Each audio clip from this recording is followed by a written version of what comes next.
Welcome, everybody, to the Market Makers of Real Estate in Iowa podcast. This is Daron Grantham.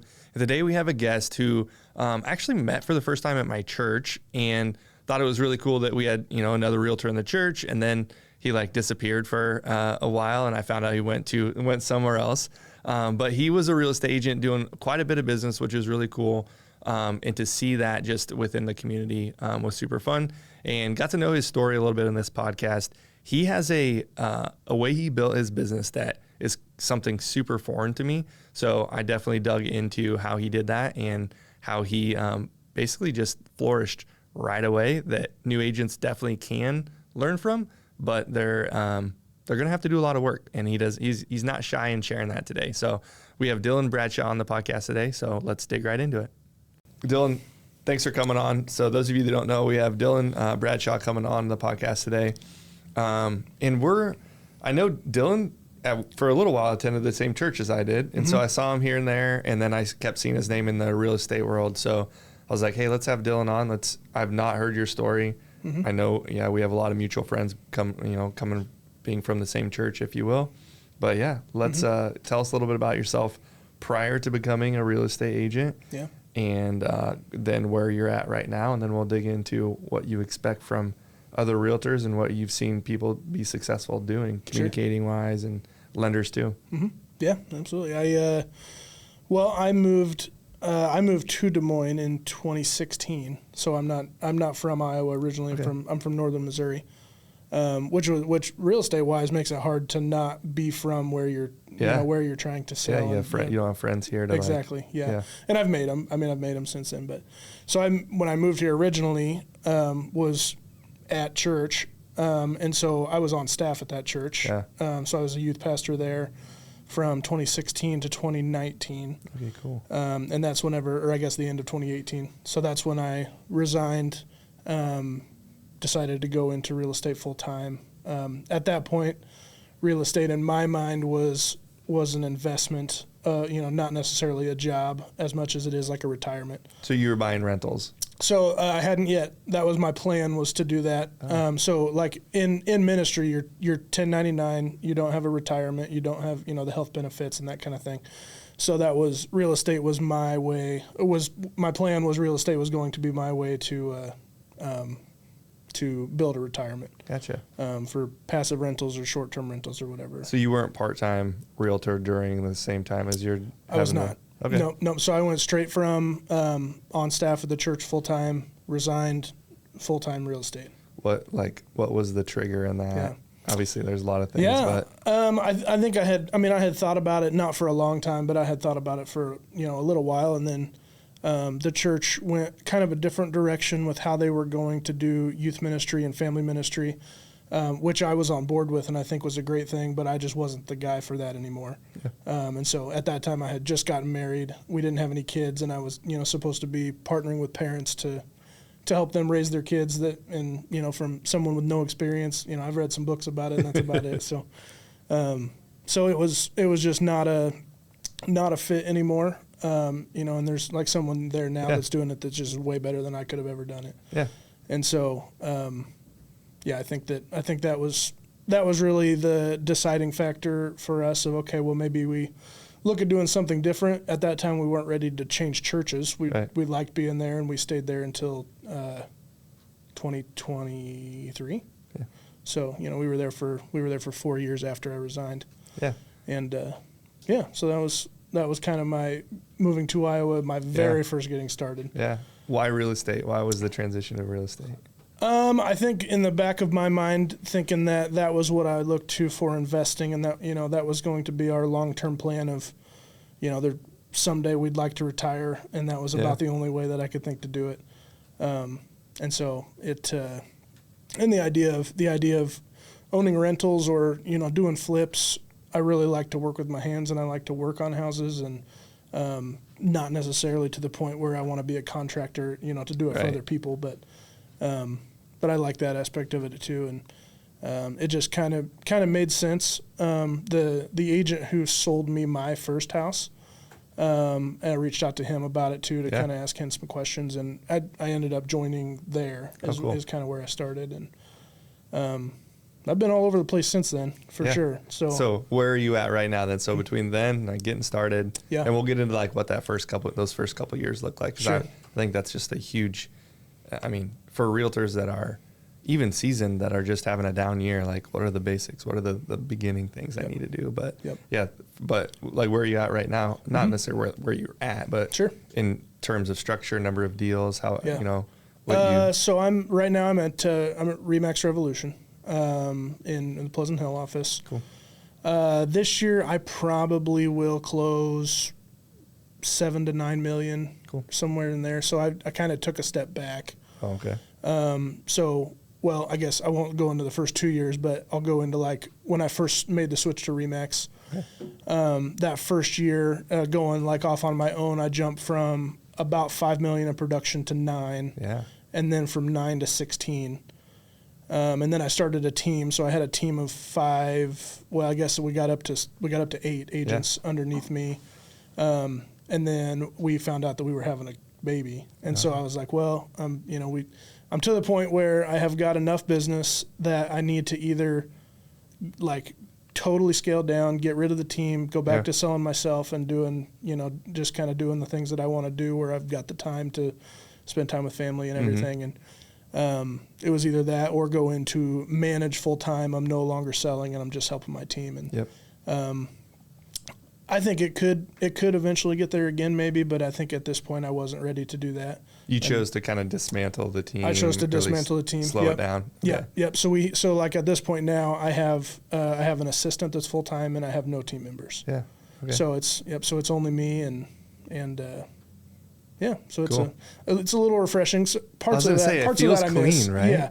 Yeah, parts of that I miss. I mean, like all the people that were on my team, either already were or became very good friends of mine, and still are very good friends of mine. And so that was tough to.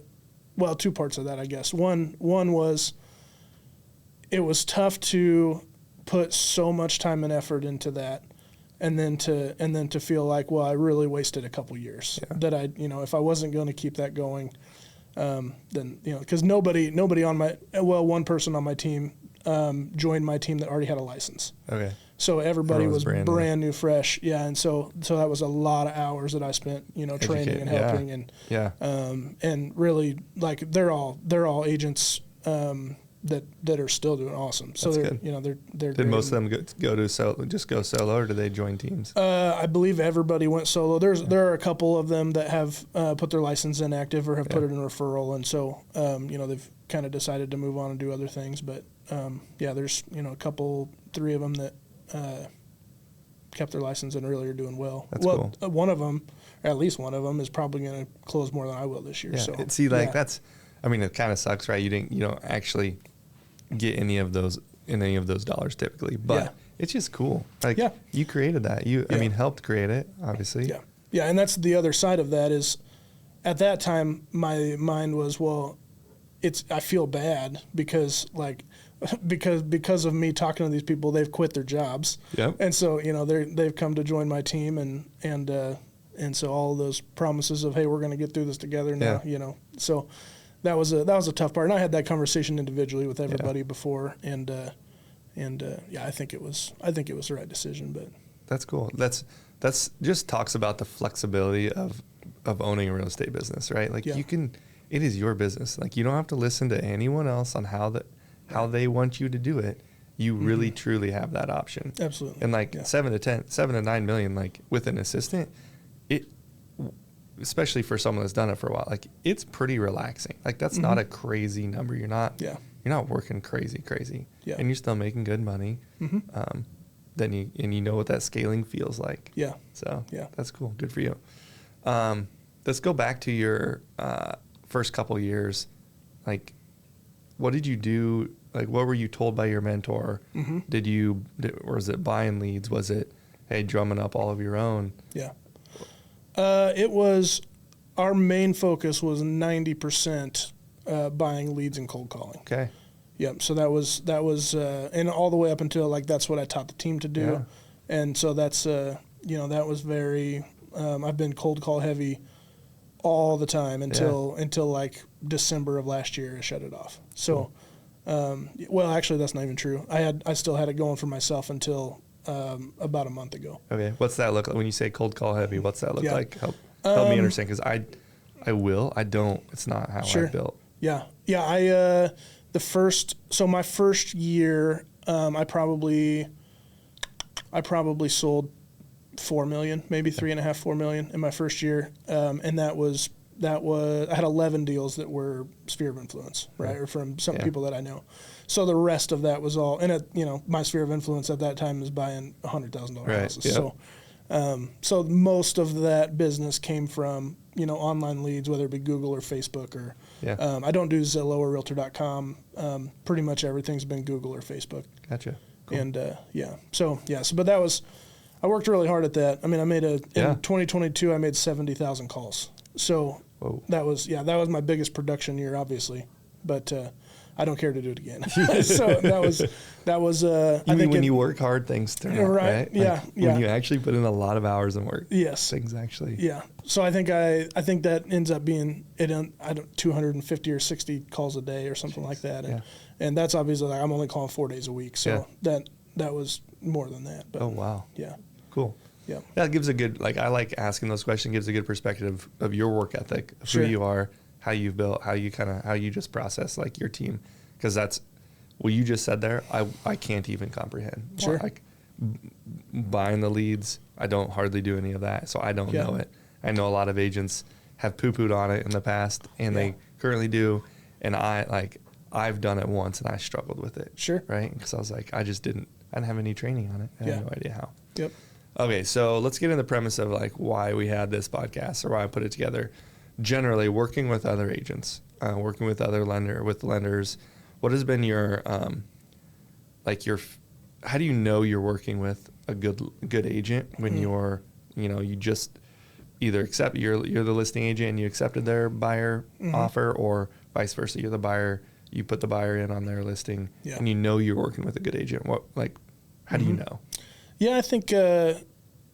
I think communication, obviously, right, and that's what every single agent's going to say. Single one. Yeah, but I think that it goes a little bit deeper than just communication is good communication and quality communication, maybe. Right. Because you can get someone that will answer the phone every time, that will call you when something comes up, but they're just going to blow it up and make a big deal out of everything. Yeah. And then you've got people who, right, are more, they're just, I call it easygoing maybe, but they're just, it's a lot easier to work through problems. Yeah. Right. And I think that in the very first initial conversation I have with somebody, I can almost always tell. Yeah. If it's going to be like, I'm really going to have to babysit this or we're going to be able to work together and babysit might not be a new agent. It might be just an experienced agent that is just for sure over the top. Oh yeah, over the top. And you can almost always tell if someone tells you in the first conversation, "Oh, I've been doing this for 30 years." Right? We've had multiple people say that. That's funny. So that's pretty easy to tell when it's going to be a pain in the butt. Right. Yeah. Do you look up the number of deals that other agents have done when you go under contract? Very seldom. Okay. If I think there's going to be an issue, I will. Yeah. Like if it sounds like, well, this may be their first deal or their second deal or something, and then I'll look it up and at that, even then I'll reach out to them and say, hey, I don't know if you're new or if you've been doing it for a while. Either way, let me be a sounding board. If you have any questions, I'm more than happy to help. Good for you. I don't care what brokerage you're from. That's awesome. That's a breath of fresh air. That's fun to hear. Yeah, and it just makes, I think especially as a newer agent, right? Because I'm getting ready to close out my 6th year, so I'm not seasoned, or I wouldn't say I'm been in it a long time, but as a new agent, I can remember how intimidating it is to you're dealing with somebody that they might do 20 or 30 million a year, and you're not even talking to them really, you're talking to their assistants and stuff. But you look up their numbers and you're like, whoa. Yeah. So that and that can be intimidating at first, and so whenever a couple of times I had agents and they weren't at my brokerage, but I would tell them on the phone in that first conversation, hey, just so you know, this is my 6th deal ever. Yeah. Right. So if you have any questions or, anything that I'm not doing right, we can just feel free to tell me whatever. Right. And so I want to learn from you. And so so I had a couple agents early on that did that and said, hey, if this is your first deal, like, I'm happy to help you through whatever, and this is how I would have done this. Yeah. And You'll never forget their names either. Exactly. Very helpful agents that I love. A couple of them I still talk to very regularly, right. and have become friends. And so that's super cool. Yeah, it's just the impact of, like, what you can do on the next generation, right? Everyone complains about and not everyone. A fair amount of people complain about this new generation of agents. They just get all their deals online, just dancing on TikTok and whatnot, and you're like, yeah, but, like, we still have to. If we teach them, then we'll make this a better transaction. Yeah, like, you can't be jealous of them getting leads. Mm-hmm. You just have to figure out how to deal the deal. Yeah. And opinion. I think that's huge. The jealousy for older agents that it's the same in not real estate. It's the same in everything. It's sales. Yeah. It truly is. Yeah, it's sales, but it's even it's anything. Yeah. Keeping up with the Joneses style. Exactly. Yeah. There's just new things happening, and some of the older generation, doesn't want to accept that, and some of those things I don't want to accept. I was just saying, I'm not even 30 years old, and I don't do that. I see the TikTok, the people that say they get leads from TikTok, and I'm like, I don't know. Yeah, I don't know. Right, and I've got one of the agents that was on my team has gotten leads from TikTok and has closed them, and when he first started doing it, I was like, dude, just call, like hit the phone, like this is a waste of time, right? Yes. So. Yep. Yeah. Speaking of, like, so how do you, more personal, how do you not get jealous of that? Like, what is it in you that's like, yeah. Oh, I think, I think I do. I think, for sure. Maybe not of TikTok, right? I'm like, I don't want to be on TikTok, but I look at, like, some of the agents in our office that are, closing a lot of deals from leads from wherever. Yeah. Well, we just had a conversation in our office Thursday or Friday, talking about open houses. Yeah. Right. I am horrible at open houses. Okay. And I've probably done 100 of them. I've never picked up a client ever, not one time. And so we're having a conversation, and there's an agent that's I've probably been in the business maybe the same amount of time as me or something, but she was talking about how she just got 2 or 3 clients, over the weekend from one. And so, like, when I hear that, I'm like, man, how in the world can someone be better than me at this? And so it's just, I don't know. It's you have to accept it, I guess. I'm not a good acceptor. Yeah. I can do that. If they can do that, I can do that. Yeah, if they can do that, I can do that way better. Yeah, absolutely. So I'm pretty competitive in about everything, and so that part makes it hard for me. But I think it is pretty easy for me to be jealous, right, or say that someone is better than me at something. But it's also not hard for me to celebrate a win with them. Yeah. And so, and most of the time I'll tell them, right? I'm like, hey, I just want to let you know, like, I'm gonna do this, right? And I'm coming for you, but great job, and I'm proud of you. Yeah, so, that's cool. Yeah. That's the oxymoron, but yeah, still. Sure. Very beneficial. Cool. What about working with lenders? How do you know that you're working with a good lender? I'm gonna preface it's communication, right? Mm-hmm. But like, what is that next thing? What is the cue? And or how did you pick your lenders that you have primary, or preferred lender status with? Yeah. Well, let me go to the end one first, I guess. While I think on the other one, but so the lender I've probably shared the most transactions with for now, at this point, was the one who did my loan the very first time I bought a house. Cool. Yeah. So when I very first got licensed, I called him and said, hey, I don't know anybody in this business. Lender wise, was like, I'm just getting started, and I'd like to have lunch and kind of talk over. That's probably rare for a lender to get a call from the realtor. Oh, never. Yeah, usually lenders are just blowing you up. Yeah, so it was but I reached out to him and we sat down and talked about everything, and he kind of gave me some pointers on stuff, and then to this day he's still a great friend of mine, and we go on vacation together. Oh, wow. So so that's cool. It's this is a great relationship, and I've got a couple others that I will refer business to as well. But if it's something that something that he can do, then Slam dunk. He's definitely my first. Move forward. Do you tie him in when you do sales calls and leads and whatnot? Do you tie him into those first convos? If they haven't talked with the lender already, yes. If somebody has and they're like quite a ways through the process, if they're comfortable with them, I'm never gonna tell someone, oh, you should work with this person instead. Right. But I think that if I call someone that's a first time buyer and they're they say no, we've not talked through pre-approval, then I'll really talk them up, right? Or if it's tell them, hey, I've got someone that I've worked with 200 times, and What does he do so well? He or she? Yeah, I think he. I think the number one thing is you can get a hold of him.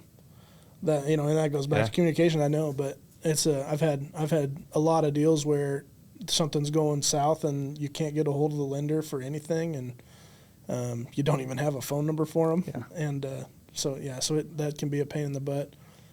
He's pretty proactive too, and if there is going to be an appraisal issue, let's say it comes up, he's the moment that he finds out, and he's going to call you and say, hey, we got to work through this. Here's what's going on. Right. Instead of, well, let me try to fix it, and then I'll let everybody know how great I am. Yeah. Yes. So that's very appreciated for sure. I think that the way a lender talks to buyers is a big deal too. In helping them explain, whether it be something about the appraisal or something as small as here's how your taxes work. Mm-hmm. Someone that takes, just kind of takes a load off of me for the things that I have to say. Yeah. Right. Because I can help you with your sale. I'm not a lender. Right? Yeah. I know some of it, but every agent has a different perspective on that. I'm on that same side of I don't get too heavily into the lending loan products. Yeah. I mean, I know pretty quick, generally what they're going to qualify for, but I don't get into what's your income, what's your credit score. Right. And there's agents in our office that go deep into that, and I'm like, more power to you. Yeah, yeah. That's awesome. If it's someone that is volunteering information and just spitting it out, then I'll hear them, and I'll even pass that on to the lender, whoever it's going to be. But yeah, for the most part, I'm a pretty big advocate of stay in your lane and do that. Yeah. That there's an expert for that. Here, talk to him. For sure. Cool. What about so you passed no more team, not for now, right? Sure. You kind of run on your own, with your current database.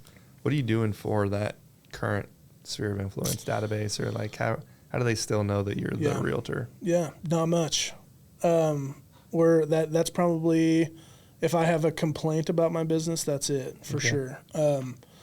I think part of that is I'm now figuring it out, where I've in the past, I've just been new leads. Yep.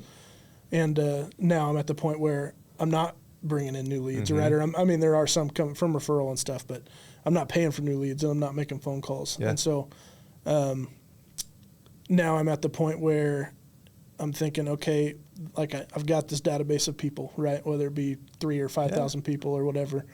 And so, do you do mailers? Do you do e-newsletters? Do you have client parties and that kind of thing? So we've done some client parties, especially when we had the team, right? Yeah. We started that. We did an iCubs game where we rented out a box and did some stuff like that. But that's probably more where I lean. Since I have went independent, not had the team at all, I haven't done one. But I'm a pretty big fan of hospitality and cooking for people and doing that kind of thing. So I imagine we'll probably get some more of those going. Yeah. But up to this point, it's that has been our weak point for sure. Yeah. Well, if you ever want to get into that, I started focusing heavily on that a year and a half ago, 2 years. Okay. Because I went to our lead agent, one of the lead agents, Aaron Rundle, in the office, and I was like, Aaron, this is my business, this is where I'm at. What should I do? And she goes, how many people, what are you doing for your database, your past clients? And I was like, nothing. I'm just getting new leads. She goes, you're a dummy. Go do these things. And so I've kind of modeled that out, following mainly the MREA Keller Williams style, which you don't have to be a Keller to do it. Yeah. But anyway, happy to talk through that if you ever want to check it out. Yeah, I'd be happy to share. But Anyway, I love, I just love hearing about other agents of like the fact that you just did cold for 6 straight years. Mm-hmm. That's bonkers. Yeah. Obviously you had others, right? You had some sphere, Sure. but Yeah. just that cold. Yeah.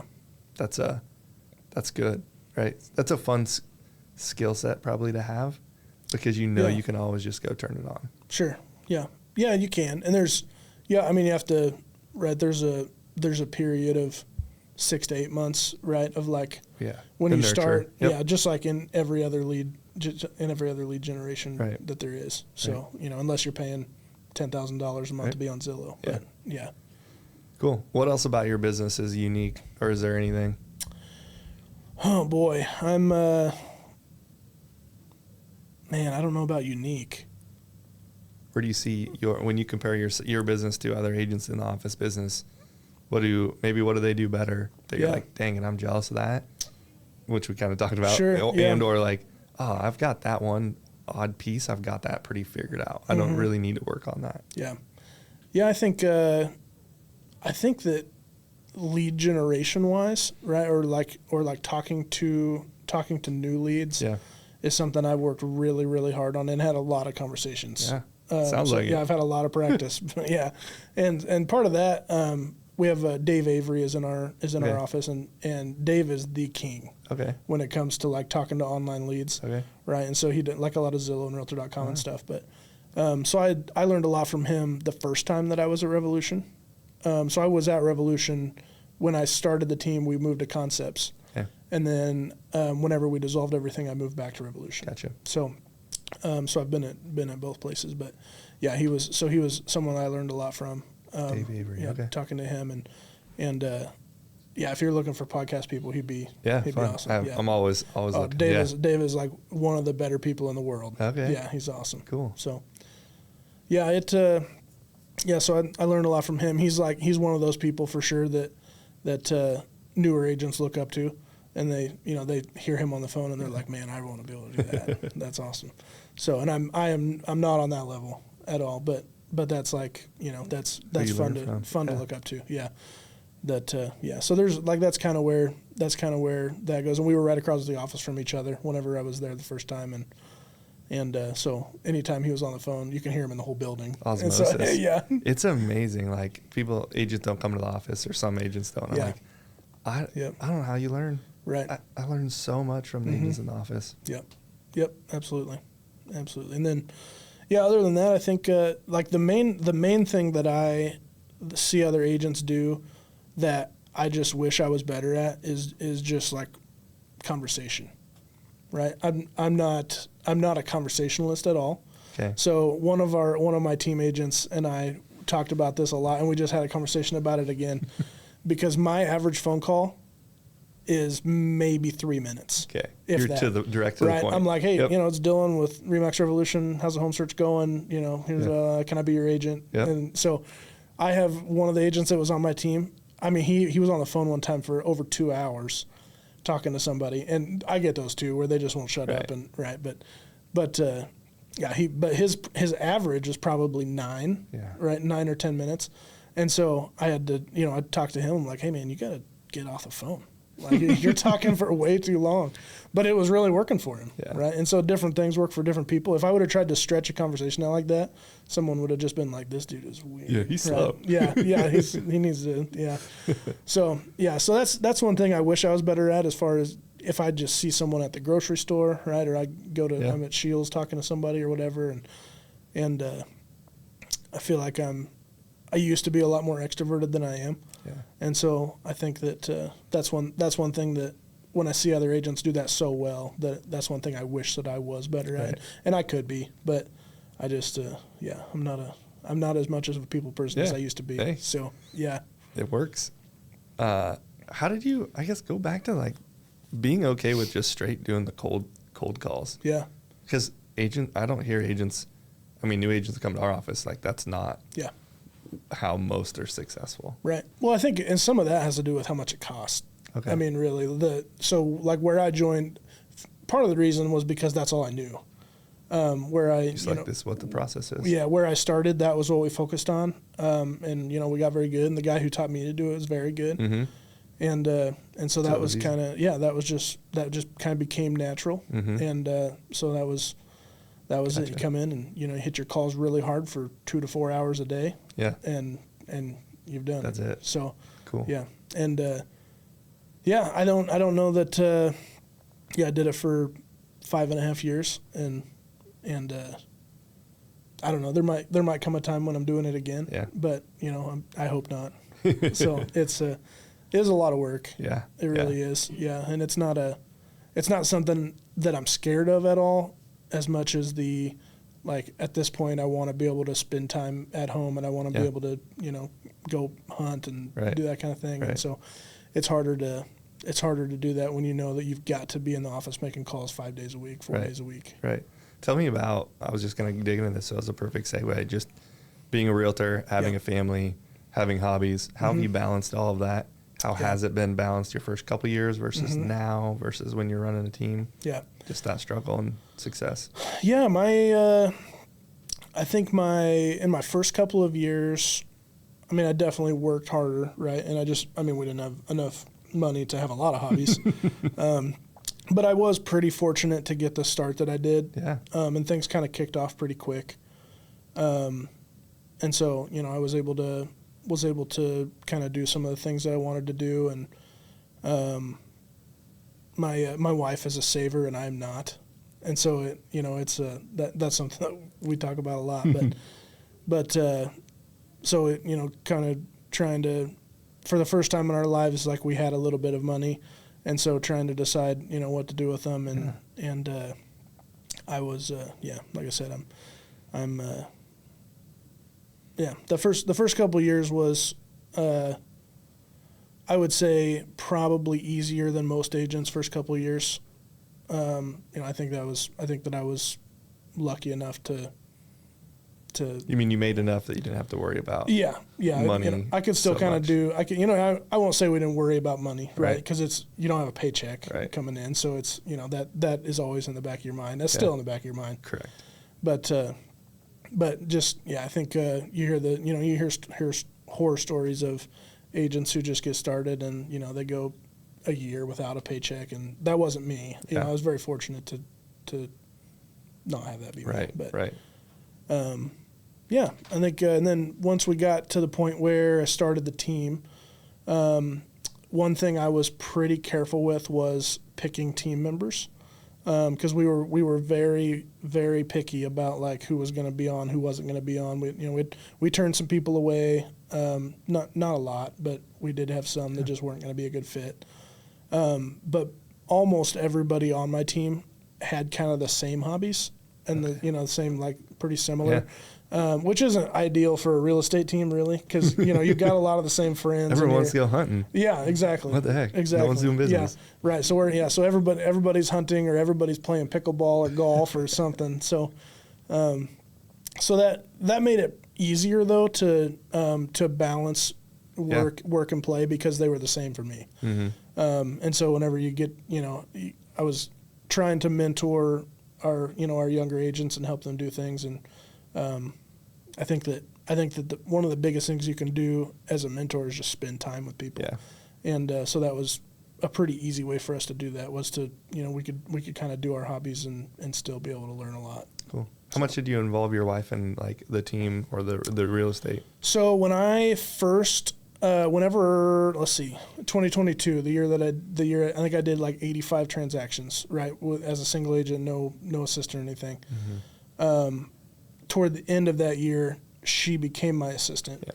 And so she did, she was doing all of like transaction coordinator stuff, and she was extremely good at it. She's just an organized person, right? And so she was really good at it, and that kind of made it to where we got to spend a little bit of time together in business, but at the same time, like, you're working with your spouse, and so things can get heated. And I think we did a pretty good job of it, right? So we weren't fighting. You're still married, so we're still married. She's not my assistant anymore, but but it's better to be fired from that. That's right. That's right. Yeah, that was a joke for a while. Was that I fired her, or she quit or whatever, and so she came on as my assistant, and that helped us to spend some time together. And I think that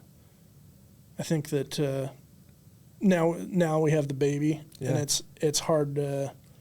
It's definitely harder for her to do her hobbies. Oh man. Just because like she's feeding him and she's his mom. How old is he? Right. He is almost 8 months. Yeah. Yep.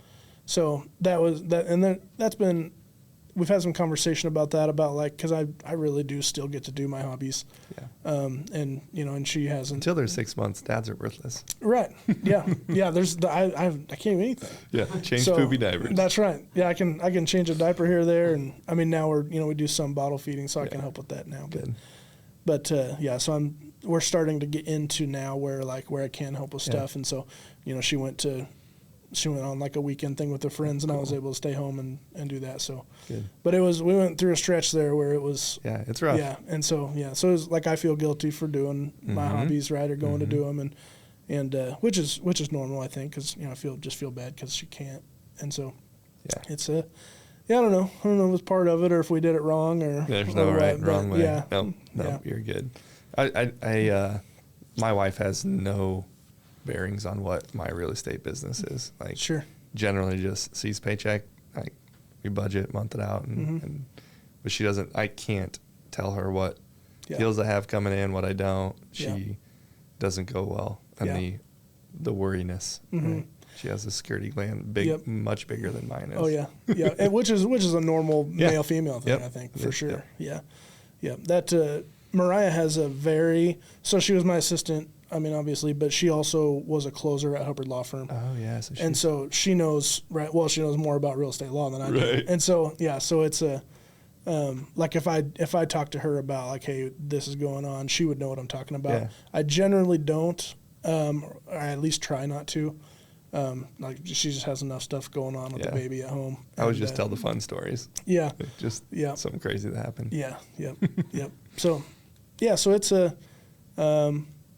I feel like there's a decent balance in that, and there's always things we can do better. But cool, man. I'm trying to think. I think that's like all the questions I really had. We'll cut this out, but sure. Anything else you want to talk about? How about you want to talk a little bit about just the real estate economy, like just what you'd recommend for new agents right now? Sure. Cool. Yeah. Yeah. Just tell us. I guess Dillon. I mean, new agents coming on that are. I had an interview with someone, it was a few weeks ago, that she's like, if I was a new agent, I just wouldn't start as an agent. It has that little of positivity about the future of real estate agent and how hard it is and whatnot. Yeah. When I say that, like, what kind of goes through your head? Sure. I think was some of that because of like the lawsuit and everything? No, I don't know. She didn't get too deep into it. Yeah. Because I think that was, there were a lot of agents that were pretty scared about what was going to happen. And now I think everyone realizes that nothing actually changed. Almost zero. And so, like extra paper. And it might say, an extra have a different paper, title. Yeah. And the thing that was supposed to help buyers made it more hassle for them. Yes. So that's been about it. No, I think, like I said, I'm 6 years in, right? Yeah. So I haven't went through any crazy markets or anything. Well, I went through a crazy buyer's market, but, or seller's market, I guess. But, I don't know that there is a bad time to start. Right. If you're willing to work for it. I think that if you're willing to really put in the hours to do it, I think that you can be successful in any market as a new agent. How do you know what to do? How do you think agents should figure out what to do? I follow an agent around. I mean, find someone that's doing a decent production, that someone that has a personality that you want to model yourself after, and don't just go find an agent that's doing a bunch of business and try to copy what they're doing, because they're probably just paying for it. But I didn't realize that when I first got into business. Oh, really? Yeah. No, I didn't know that you could but you can pay for leads and you just get transactions. And yes, you have to have a skill set, and but it's. Yeah, you still have to convert, but it's minimal sometimes, depending on how much you pay for them. Yeah. Yeah. In different cuts, right? And you can close a lot of deals and not be profitable. Yeah. I was like, what? Mm-hmm. I just didn't understand that. Yeah. So as new agents, there you go. Yeah. Oh, that's super. I mean, there are some platforms that some agents don't make. They do a lot of deals, right? Yeah. But they don't make a lot. So won't say the name, but Yeah. starts with a Z and ends with an rankings LO. Yeah. Rankings are still out there. That's right. They're still number one. Yeah. Yeah. Not always, but no, cool. I think that if you're willing to work at it, right, and I think and be consistent with it. That's the thing about like if you do something for a couple of months, right? If you spent 60 hours a week prospecting for 2 months on something, you're probably not going to see anything come from that, until at least 4 months, if not 8. I've always said 6 months. Like, if you do one thing very consistently well for 6 months, you're going to see something. Yeah. Right. There's going to be you may some get lucky with a positivity. one-off at the beginning, but it's not common. So. Right. Cool. Okay. Last thing. Investment properties, rentals. I know you've done some of that. Have some, I think. I don't have any rentals. Don't have any rentals. I don't have any long-term You just flipped a little bit. Yep. Tell us why has that been a piece of your kind of this business model in general? How have you gone about it, and why should agents consider that? Yeah. I did not do. Let's see. I did my first flip. I was probably 3 years in to the business, I would say. And I had helped enough investors at that point that I kind of had an idea like, okay, we're good to go. And so, so I had a conversation with someone in the office this morning about like wanting to do a flip, right? And so that was two things that I typically will recommend is because she was asking about like home equity line of credit and that kind of stuff. And so I typically will always tell buyers, do not borrow against your house and do not borrow against your retirement. Save money until you can get there. And so that was something that I did. And the first one I did with some friends. So there were 3 of us, and I was like, hey, I can buy this place, but I have no money left to put into it. And so I was like, if you guys can do that. And so we did, and then we just split everything. Yeah. There's ways to get in, without putting yourself in a pinch. Right. For sure. Heck, there's some loan products right now that you can just buy. That you just use, and that you don't have no cash out of your pocket. Yeah. Higher interest rate. Sure. But pick your poison. Yeah, that's right. And that's a wonderful way to get started. Yeah.